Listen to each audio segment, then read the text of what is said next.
Synoptic situation আছে, east West oriented একটা share line আছে বা ট্রাফও বলি আমরা 0.9 কিলোমিটারে, ওইটার জন্যই ওখানে ভারী বৃষ্টির সম্ভাবনা রয়েছে।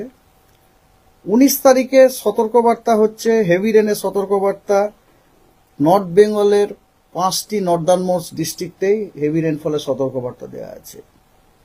আর নর্থ বেঙ্গলের সব জেলাতেই বজ্র বিদ্যুৎ সহ বৃষ্টি এবং ঝোড়ো হাওয়ার সতর্কবার্তা দেওয়া হয়েছে। তার মধ্যে জলপাইগুড়ি, আলিপুর এবং কোচবিহারের 40 থেকে 50 কিলোমিটার পার আওয়ার এবং নর্থ বেঙ্গলের অন্য জেলাগুলিতে 30 থেকে 40 কিলোমিটার পার আওয়ার। এবারে আমরা যদি সাউথ বেঙ্গলে যদি আসি, সাউথ বেঙ্গলের ওয়েস্ট মেদিনীপুর এবং ওয়েস্ট বর্ধমান এই দুটিতে হিট ওয়েভের সতর্কবার্তা দেওয়া আছে আগামীকাল, এবং হট অ্যান্ড হিউমিড ওয়েদারের সতর্কবার্তা দেওয়া হয়েছে অনেকগুলি জেলাতে, বীরভূম, মুর্শিদাবাদ, ইস্ট বর্ধমান, বাঁকুড়া, পুরুলিয়া, ঝাড়গ্রাম এগুলিতে। এবং দক্ষিণবঙ্গেও কিছু জেলাতে বজ্রবিদ্যুৎ সহ বৃষ্টির সম্ভাবনা দেওয়া হয়েছে, সেগুলো হচ্ছে east and West Bardhaman, Bankura এবং ইস্ট অ্যান্ড ওয়েস্ট মেদিনীপুর। 20 তারিখে হেভি রেনফলের সম্ভাবনা দেওয়া হয়েছে জলপাইগুড়ি এবং আলিপুরদুয়ারে, এবং বজ্রবিদ্যুৎ সহ বৃষ্টি এবং ঝোড়ো হাওয়া 40 থেকে 50 কিলোমিটার অথবা 30 থেকে 40 কিলোমিটার পার আওয়ারের সতর্কবার্তা দেওয়া হয়েছে দার্জিলিং, জলপাইগুড়ি, আলিপুরদুয়ার, কোচবিহার, মালদা এবং দিনাজপুর। আর আপনার দক্ষিণবঙ্গের সব জেলাতেই 20 তারিখে দক্ষিণবঙ্গের সব জেলাতেই বজ্র বিদ্যুৎ সহ বৃষ্টি এবং ঝোড়ো হাওয়ার সতর্কবার্তা দেওয়া হয়েছে, সব কটিতেই 40 থেকে 50 কিলোমিটার। তার মধ্যে কয়েকটি জেলাতে কিন্তু অরেঞ্জ সতর্কবার্তা দেওয়া হয়েছে, সেগুলি হলো মুর্শিদাবাদ, বীরভূম, 2টি বর্ধমান এবং নদিয়া, এগুলিতে অরেঞ্জ অ্যালার্ট দেওয়া হয়েছে।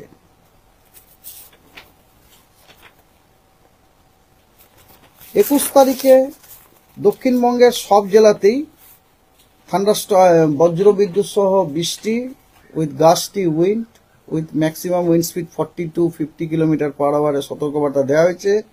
এবং নর্থ বেঙ্গলও সব ডিস্ট্রিক্টে ওই সেম জিনিস দেওয়া হয়েছে, কেবলমাত্র দিনাজপুর ও মালদাতে আপনার গাস্টি উইন্ডটা 30 থেকে 40 কিলোমিটার, অন্যগুলোতে 40 থেকে 50 কিলোমিটার। আর 22 তারিখেও সাউথ বেঙ্গলের সব ডিস্ট্রিক্টে বজ্রবিদ্যুৎ সহ বৃষ্টি প্লাস গাস্টি উইন্ডের সতর্কবার্তা দেওয়া হয়েছে 30 থেকে 40 কিলোমিটার পার আওয়ার। আর নর্থ বেঙ্গলের সব ডিস্ট্রিক্টেই আপনার থান্ডারস্টর্ম, লাইটনিং উইথ রেন সতর্কবার্তা দেওয়া হয়েছে, কিন্তু গাস্টি উইন্ডের সতর্কবার্তা কেবলমাত্র দিনাজপুর এবং মালদাতে দেওয়া হয়েছে। তো এই দ্যাট এন্ডস।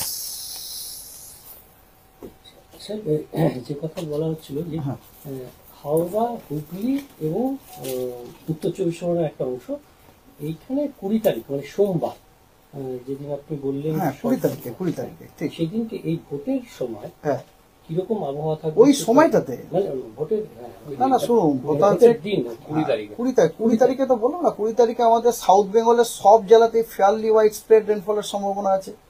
সব জেলা যখন বললাম তখন কিন্তু আপনার হাওড়া, হুগলি ওইসব আপনার যেখানে যেখানে ভোট হচ্ছে সবগুলো ইনক্লুডেড।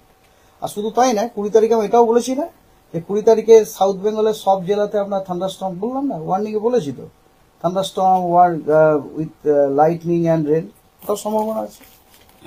লাইটনিং এর জন্য কিন্তু সতর্ক, সেটা তখন, এখন থেকে না, 20 তারিখে দেওয়া হবে। লাইটনিং এর সতর্কতা এখন থেকে কি করে? লাইটনিং সতর্কতার সোর্স কি বলুন তো? Doppler weather radar. তো ডপলার ওয়েদার রাডার তো যে চলছে এখন, তো 20 তারিখে ডপলার ওয়েদার রাডার দিতে হবে। ডপলার ওয়েদার রাডার একটা মেশিন, ওটা কোনো নিউমেরিক্যাল মডেল নয়, বুঝতে পেরেছেন? ওটা আমরা যখন যখন দেখতে পাবো সঙ্গে সঙ্গে আমরা 2 ঘন্টা আগে আমরা জানিয়ে দিই। 20 তারিখে আছে ওয়ার্নিং।